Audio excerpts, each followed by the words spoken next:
mother told me to tell you we're very happy you moved in and don't drop them. Behind the wholesome facade of America's most beloved family sitcom lurked secret scandals, bizarre casting stories, and censorship battles that would shock modern audiences. From death hoaxes that fooled the nation to rock star rumors and toilet controversies that nearly banned the show, the real stories from Mayfield were far stranger than fiction. Here are 15 weird facts you didn't know about Leave It to Beaver. Fact 1. Jerry Mathers got the role by being rude. A big disappointment to that man. All he ever told me was that I was no good and an embarrassment.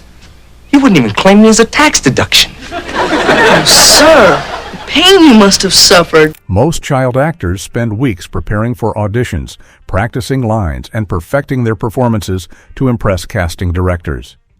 Jerry Mathers did the exact opposite when he auditioned for Leave It to Beaver in 1957, and his complete lack of enthusiasm actually landed him the starring role as Theodore Beaver Cleaver.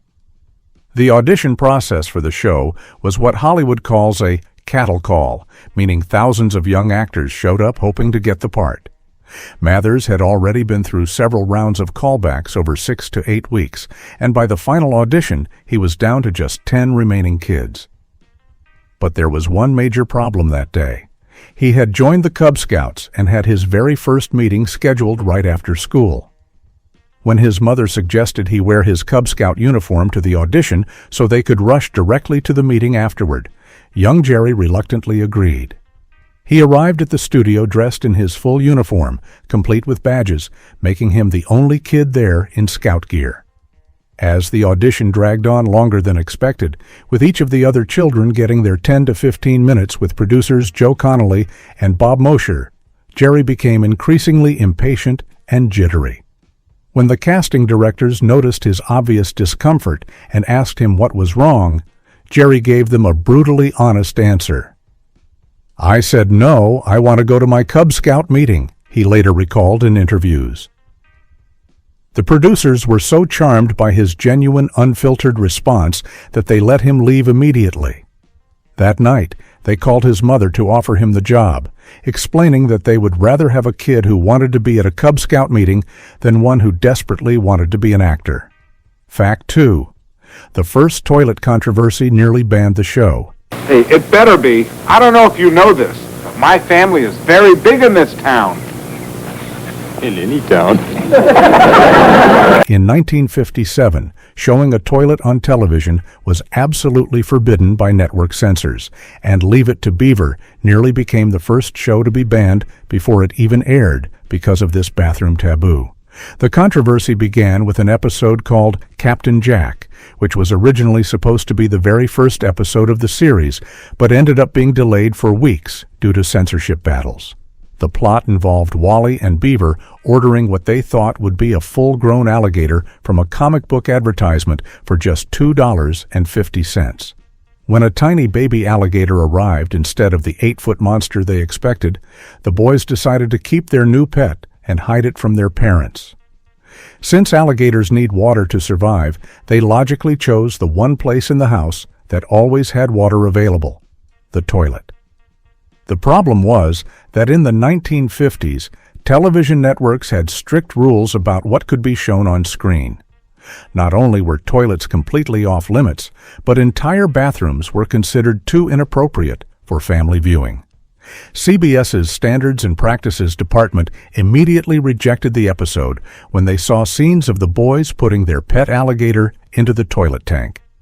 After several rounds of heated negotiations between the network and the production company, they finally reached a compromise that would make television history. The episode could air, but only if the camera showed just the back of the toilet tank and never the actual bowl where waste goes. Jerry Mathers later explained, "We were going to put it in the toilet because we knew alligators needed water." At that time, you not only couldn't show a toilet, but you also couldn't show a bathroom on television. It was prohibited. This careful camera work made Leave It to Beaver one of the first shows to break the bathroom barrier on television, even though they could only show a tiny portion of the forbidden fixture. Fact 3. Barbara Billingsley's pearls hid a medical secret. The city's put in new parking meters, and they went over to watch the people get tickets. The pearl necklace that became June Cleaver's signature look wasn't chosen by costume designers or wardrobe departments, but was actually Barbara Billingsley's own idea to solve a very personal problem. The actress had what she described as a hollow in her neck caused by a surgical scar, and she was extremely self-conscious about how it looked on camera. When Billingsley was cast as the perfect suburban mother in Leave It to Beaver, she knew that the close-up shots and bright studio lighting would make the indentation in her neck very noticeable to television audiences. Rather than trying to cover it with makeup or asking the lighting crew to work around it, she came up with a simple but elegant solution that would become one of the most iconic fashion choices in television history. Billingsley suggested wearing a strand of white pearls in every scene, believing that the light-colored jewelry would help camouflage the hollow area and create a smoother appearance on screen. The pearls worked so perfectly that they became an essential part of June Cleaver's character, and viewers never suspected there was a medical reason behind the choice. The pearl necklace became so closely associated with the character that when the sequel series, The New Leave It to Beaver, was produced in the 1980s, an entire episode was built around June losing her famous pearls. Billingsley later explained in interviews, "I have a big hollow in my neck, and the necklace covered the spot perfectly." Sometimes the show's wardrobe department would use alternative methods to hide the area, including high-cut blouses or decorative scarves. But the white pearl choker remained the most effective and became June Cleaver's trademark look. What started as a practical solution to a personal insecurity ended up defining one of television's most beloved maternal figures. Fact 4. A false death report fooled the entire nation. When you say, well, what did you do on that particular part? I have no idea. In 1968, a devastating rumor spread across America claiming that Jerry Mathers, the beloved child star who played Beaver Cleaver, had been killed in action during the Vietnam War. The false report became so widespread that it fooled celebrities, news outlets, and even Mathers' own television family, creating one of Hollywood's most persistent urban legends. The confusion began when a 21-year-old soldier named Sergeant Stephen Mathers was actually killed in Vietnam in October of 1968. Wire services like Associated Press and United Press International made a critical error when they reported the casualty, somehow confusing the fallen soldier with the famous television actor. The mistake was compounded by the fact that Jerry Mathers had indeed joined the Air National Guard and was photographed in military uniform, making the story seem plausible to those who saw the reports. The rumor gained enormous momentum when actress Shelley Winters announced Mathers' supposed death on The Tonight Show with Johnny Carson, treating it as confirmed news. The story spread so rapidly through Hollywood and the general public that even Tony Dow, who played Wally Cleaver and was one of Mathers' closest friends, believed it was true. Dow was so convinced by the reports that he actually sent bereavement flowers to Jerry's parents' home to express his condolences. Mathers later discovered the extent of the rumor when people began approaching him with obituaries they had cut out of newspapers.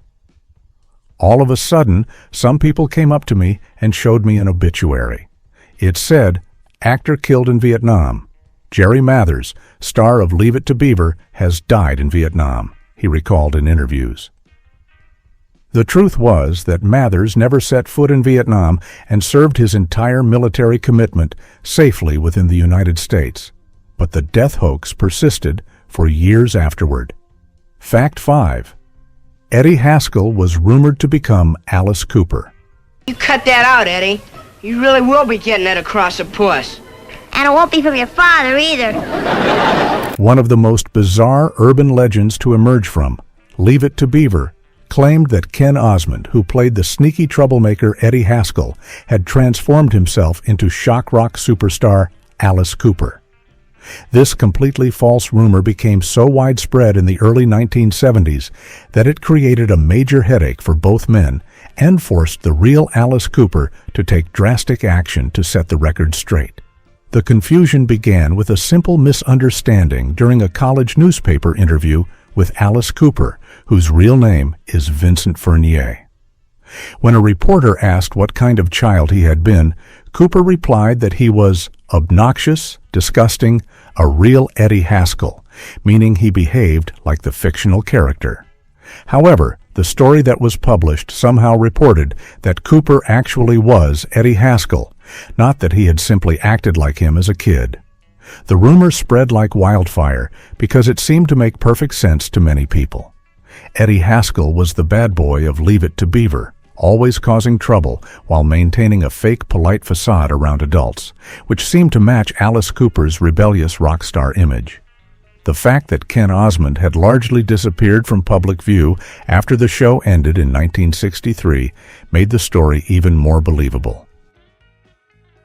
Alice Cooper became so frustrated with constantly being asked about his supposed television past that he eventually started wearing a T-shirt with the message, "No, I am not Eddie Haskell," printed on it. Cooper later told reporters, "It was the biggest rumor that ever came out about me. Finally, I got a T-shirt that said, 'No, I am not Eddie Haskell.' But people still believed it." Meanwhile, the real Ken Osmond had actually become a Los Angeles police officer, working as a motorcycle cop while Alice Cooper was performing on stage with snakes and theatrical makeup. Fact 7. A pornographic mix-up created legal chaos. It's easy to fall in love with a rich girl as a poor girl. And for once, one of them listened to me. Take it easy, Eddie. This thing with Bomber and Kelly isn't gonna last. Ken Osmond faced an even more disturbing rumor than the Alice Cooper myth when adult film star John Holmes began using the Eddie Haskell name to promote his X-rated movies, creating a scandalous association that forced Osmond to take legal action. This bizarre situation escalated into a $25 million lawsuit that eventually reached the California Supreme Court and set important legal precedents about celebrity names and satire. The trouble started when fan magazines falsely reported that Ken Osmond had embarked on a career in adult films, which was completely untrue. John Holmes, who bore a slight physical resemblance to Osmond, took advantage of this confusion by billing himself as the former Eddie Haskell in several of his movies and promotional materials. Holmes even used the name Eddie Haskell as a stage name in some films, deliberately exploiting the connection to the Innocent Family sitcom character. The situation reached a breaking point when a Los Angeles movie theater put up a marquee advertising Eddie Haskell of TV in Behind the Green Door, X-rated. When Osmond, who was working as a Los Angeles police officer at the time, saw the sign, he went directly to the theater and demanded that the management remove it immediately. The theater complied, but the damage to Osmond's reputation had already been done. Osmond launched a massive defamation lawsuit against Holmes, adult film producers, and distributors, seeking $25 million in damages. The case wound its way through the California court system and ultimately reached the state's Supreme Court. However, the court ruled in favor of Holmes, determining that using the Eddie Haskell name was protected as satire under free speech laws. This landmark decision established important legal precedent regarding celebrity names and parody that continues to influence similar cases today. Osmond later called the entire ordeal a pain in my butt for 11 years. Fact 8. June's high heels solved a growing problem.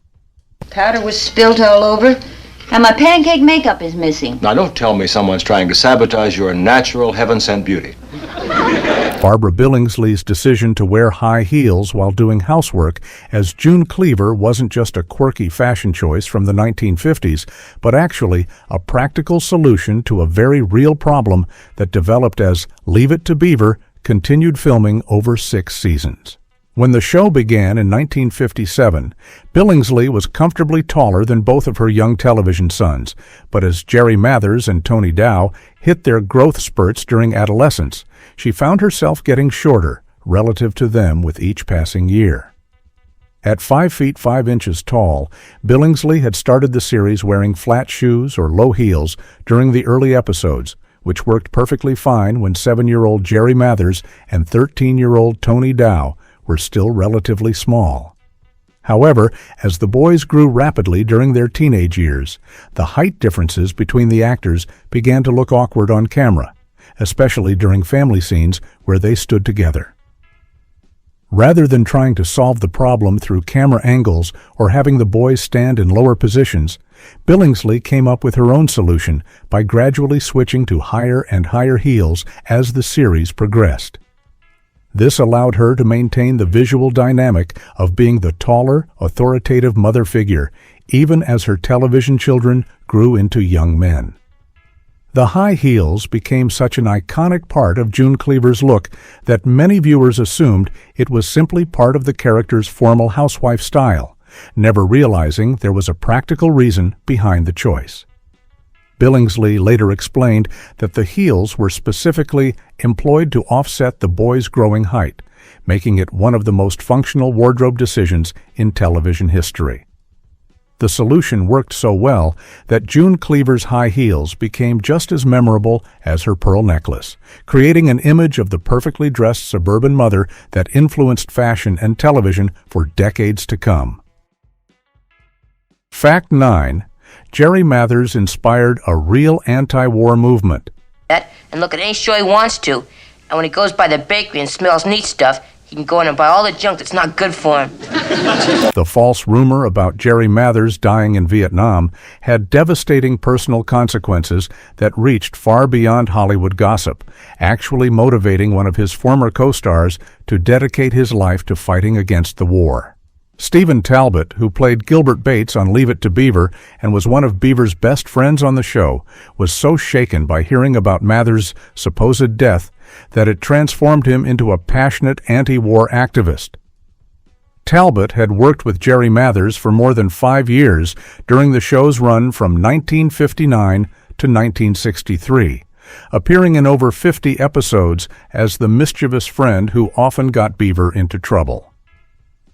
After the series ended, the young actors had drifted apart as they attended different high schools in the San Fernando Valley, and Talbot hadn't seen Mathers for several years when the death rumors began circulating in 1968. When Talbot heard the widespread reports that his childhood friend and former co-worker had been killed in action in Vietnam, he was devastated by what seemed like a tragic symbol of how the war was destroying his generation.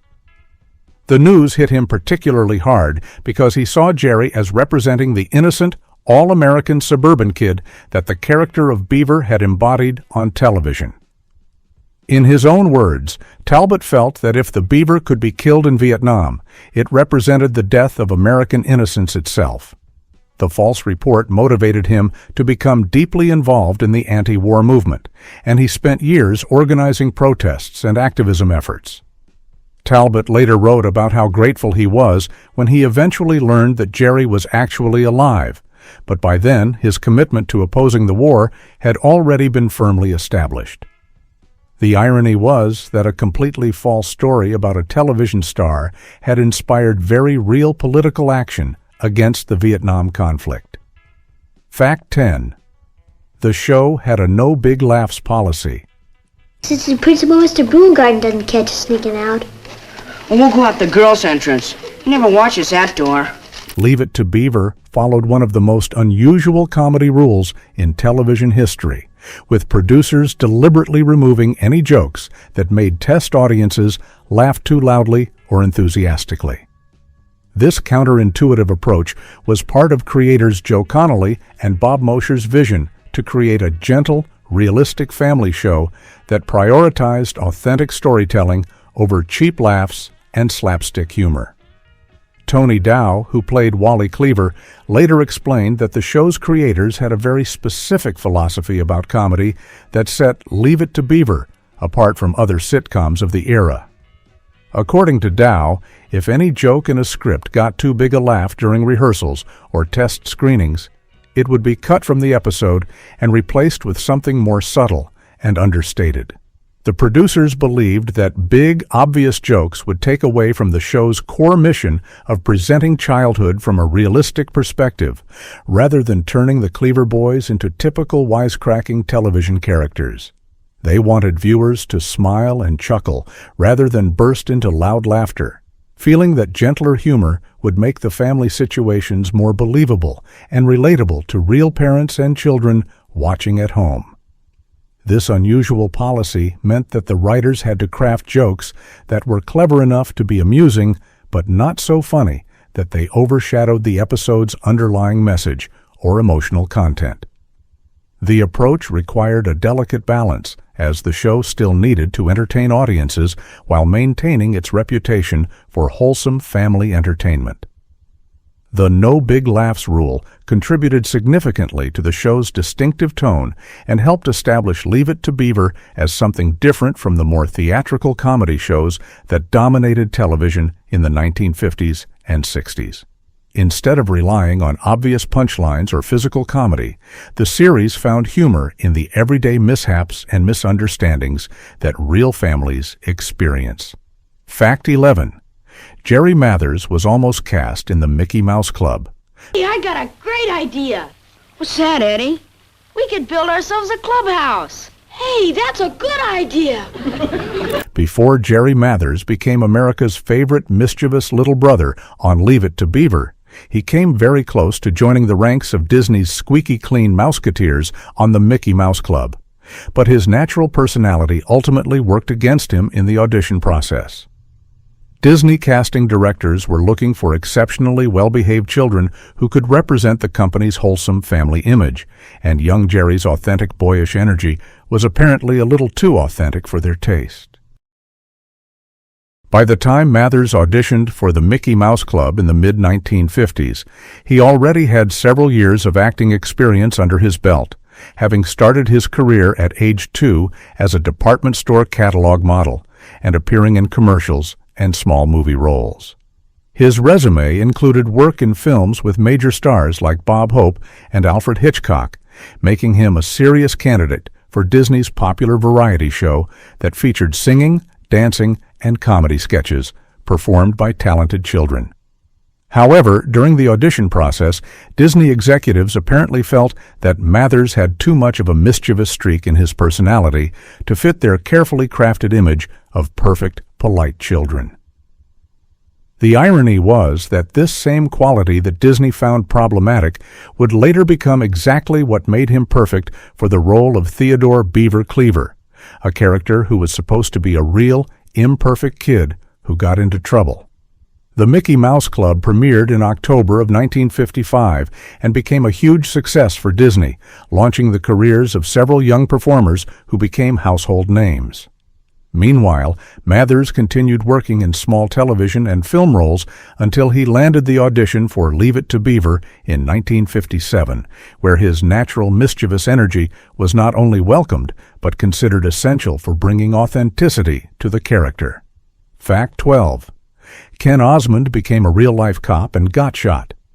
We could have joined if we wanted to. Huh? Who wants to? It's for babies.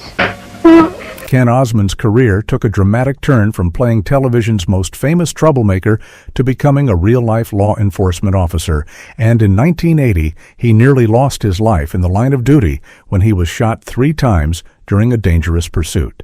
After Leave It to Beaver ended in 1963, Osmond found himself completely typecast as Eddie Haskell and struggled to find other acting work, leading him to make the surprising decision to join the Los Angeles Police Department in 1970.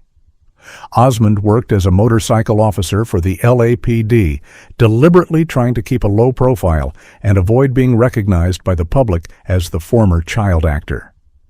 He grew a mustache and did his best to blend in with his fellow officers, though his colleagues on the force knew exactly who he was. For more than a decade, he successfully balanced his past television fame with his new career in law enforcement, patrolling the streets of Los Angeles and handling the everyday duties of a police officer. The dangerous reality of police work became terrifyingly clear on a day in 1980 when Osmond was pursuing a suspected car thief. During the chase, the suspect opened fire on him, hitting him with 3 bullets that could have easily been fatal. Fortunately, Osmond was wearing a bulletproof vest that stopped 2 of the bullets from penetrating his chest, while the 3rd bullet struck his belt buckle and bounced off harmlessly. The shooting incident made headlines across the country, with many news outlets noting the irony that Eddie Haskell had become a real police officer and survived a potentially deadly encounter. Osmond recovered from the incident and continued working for the LAPD until his retirement in 1988. The man who shot him was later tried and convicted for the murder of another person in a separate case. Fact 13. The show's characters aged inconsistently. A lot of writing in there. Why didn't you give it to Mom?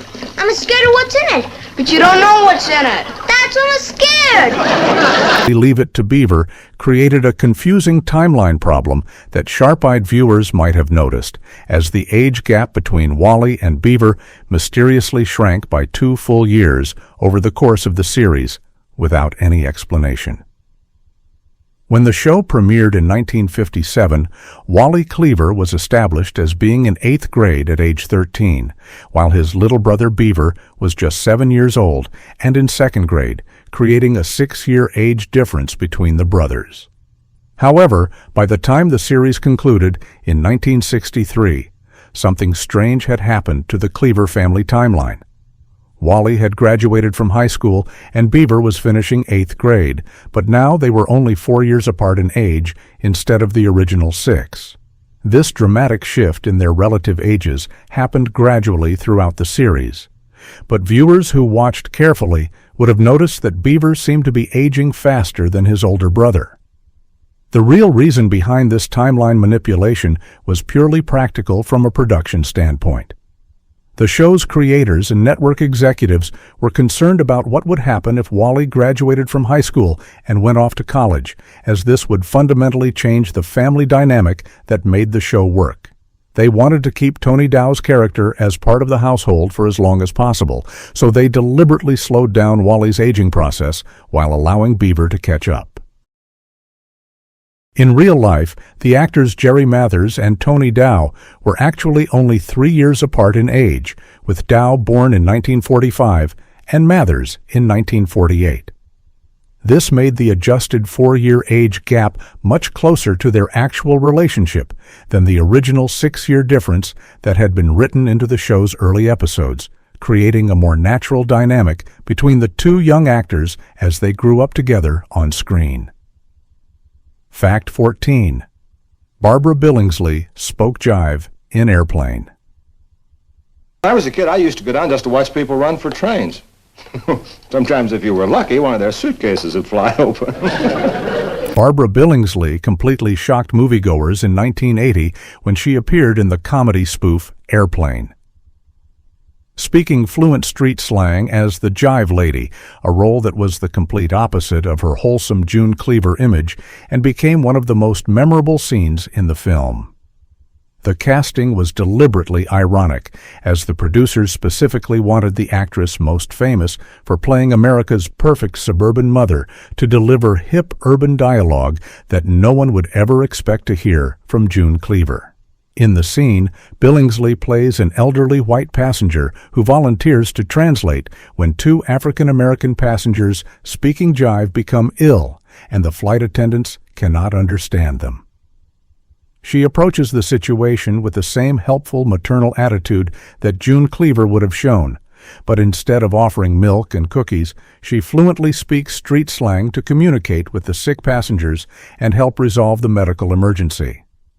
Billingsley later explained that when she received the script, she thought it was the craziest script I've ever read, and that her specific part wasn't even written out in detail. The script simply indicated that her character talked jive, leaving her to work with dialect coaches to learn the urban slang that was so far removed from anything June Cleaver would have said. She found the language surprisingly easy to master and enjoyed the challenge of playing against type. The role became so popular that it revived Billingsley's career and introduced her to an entirely new generation of fans who had never seen Leave It to Beaver. She later noted that the airplane appearance made her as well known for Airplane as I was for Leave It to Beaver, proving that even the most typecast actors could successfully reinvent themselves with the right opportunity and a willingness to embrace completely unexpected roles.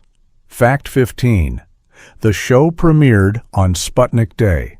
Leave It to Beaver made its television debut on October 4th, 1957, which happened to be one of the most significant dates in modern history for reasons that had nothing to do with the Cleaver family. On that exact same day, the Soviet Union successfully launched Sputnik 1, the world's first artificial satellite, into Earth's orbit, officially beginning the space age and fundamentally changing how Americans viewed their place in the world. The timing of these two events created a fascinating historical contrast that perfectly captured the dueling aspects of American culture in the late 1950s. While families across the country were tuning in to watch the wholesome adventures of Beaver, Wally, and their parents in the fictional town of Mayfield, the real world was being transformed by Cold War competition and technological advancement that would soon lead to the space race between the United States and Soviet Union.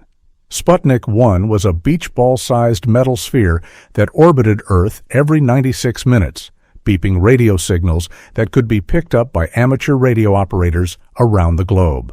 The successful launch shocked Americans, who had assumed their country was far ahead of the Soviets in scientific and technological development. The event triggered widespread concern about American education, scientific research, and national security, ultimately leading to increased funding for schools and the creation of NASA. Meanwhile, Leave It to Beaver was presenting an idealized version of American suburban life that seemed almost quaint compared to the dramatic global changes happening that same day.